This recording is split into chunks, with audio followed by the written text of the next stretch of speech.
channel kami. Di video kali ini, kita akan menjelajahi dunia misteri dan ketakutan dengan cerita horor yang menegangkan. Jangan lupa untuk siapkan dirimu, karena kita akan memasuki dunia gelap yang penuh misteri.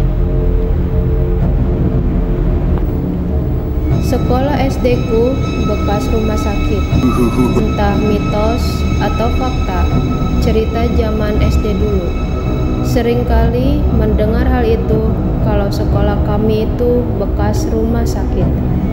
Gedungnya lorong-lorong yang panjang, juga memang terlihat seperti desain gedung rumah sakit zaman dulu. Toilet selalu jadi ruangan paling dihindari, karena katanya di sana dulu bekas kamar mayat.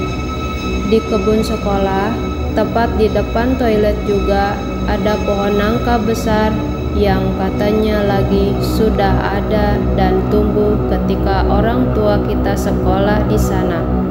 Umurnya berarti sudah 20 tahun lebih. Pernah suatu hari, tiba-tiba sekolah mengadakan acara pengajian mendadak yang setelahnya kami tahu ada pengalaman cerita seram beredar menimpa penjaga sekolah yang memang tinggal di sekolah bersama keluarganya. Sebut saja Mang Kamto, penjaga sekolah baru saat itu. Mang Kamto bersama istri dan kedua anaknya difasilitasi sebuah rumah petak di sudut belakang gedung sekolah untuk tinggal dan menetap menjaga sekolah kami 24 jam. Malam sebelum paginya kami mendadak pengajian. Mang Kamto dikejutkan dengan panggilan seseorang dari gerbang depan. Ternyata seorang tukang somai. Tukang somai itu mengaku sudah menunggu hampir 2 jam di depan sekolah. Katanya ada mbak-mbak yang memesan 4 porsi somai dan belum membayar. Piring dan nampannya pun belum dikembalikan. Mang Kamto heran karena istrinya sejak sore berada di dalam rumah bersamanya dan tidak memesan apa-apa dari penjual yang lewat. Pintu gerbang pun dikunci rapat dan tidak memungkinkan nampan berisi 4 porsi somai bisa masuk tanpa membuka gerbangnya. Setelah ditanya ciri-ciri mbak-mbak yang memesan somai, Mang Kamto semakin bingung, karena di dalam gedung sekolah hanya ada dirinya dan keluarganya saja. Mang Somai kekeh meminta bayaran 4 porsi somainya, sedangkan Mang Kamto yang baru saja 2 minggu tinggal di sana sedang tidak memegang uang lebih. Ya udah Pak, kita cari saja sama-sama di dalam sekolah. Siapa tahu memang ada mbak-mbak yang memesan somainya. Saya bingung juga kalau harus membayari. Solusi dari Mang Kamto. Awalnya Mamang Somai agak ragu, tapi mau gak mau masuk juga mencari pelaku dengan Mang Kamto. Berbekal senter baterai jadul yang penerangannya kurang baik, mereka menyusuri salah satu lorong panjang, di mana beberapa ruang kelas gelap tanpa lampu berjejer. Satu-satu ruangan Mang Kamto arahkan senter dari luar menyapu pandangan di dalamnya, yang sebenarnya tidak terlihat jelas juga. Mang Kamto juga memastikan setiap ruangan kelas yang disisir kelas itu terkunci. Tinggal satu kelas di bagian ujung lorong yang harus diperiksa. Tiba-tiba Mamang Somai menghentikan langkahnya. Gak usah ke sana-sana, kata si Mamang Somainya. Loh, kenapa Pak? Satu kelas lagi tanggung, kata Mang Kamto. Kamu aja, saya tunggu di sini, kata si Mamang Somai yang mulai ketakutan. Mang Kamto menyinari ruang kelas terakhir itu dari jendela dan memastikan grendel pintu kelasnya terkunci.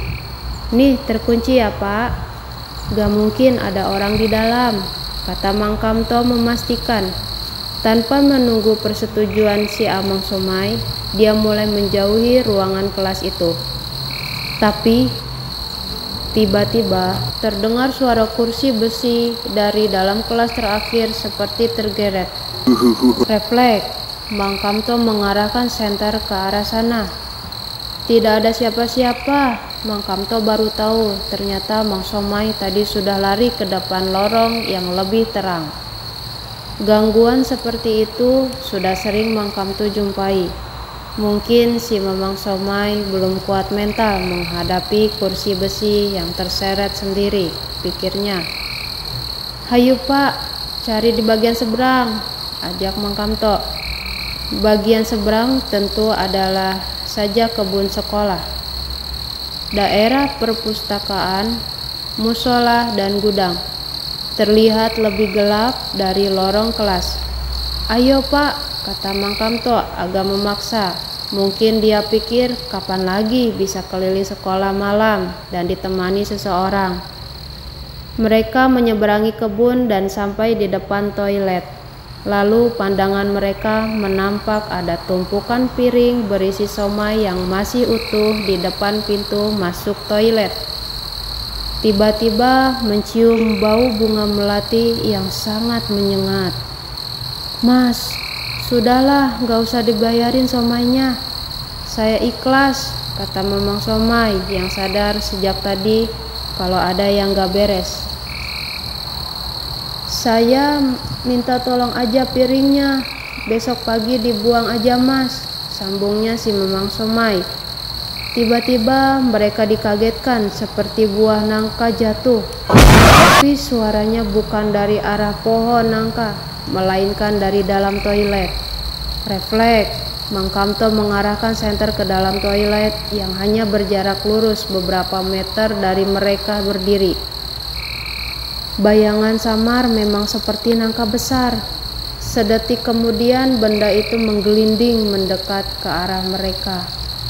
Yang lama-kelamaan semakin jelas membentuk sebuah kepala besar dengan mata merah dan giginya terlihat menonjol keluar. Mang Kamto dan Mang Somai lari menghindari gelindingan hantu seram itu. Sialnya, Mang Somat yang tidak hafal medan sekolah menabrak pohon nangka sampai tak sadarkan diri. Kejadian itulah yang melatar belakangi pengajian dadakan keesokan harinya. Kalau kamu pernah mengalami hal seram apa di sekolah? Jangan lupa like, komen, subscribe, dan nyalakan lonceng notifikasi supaya kalian tidak ketinggalan cerita horor lainnya.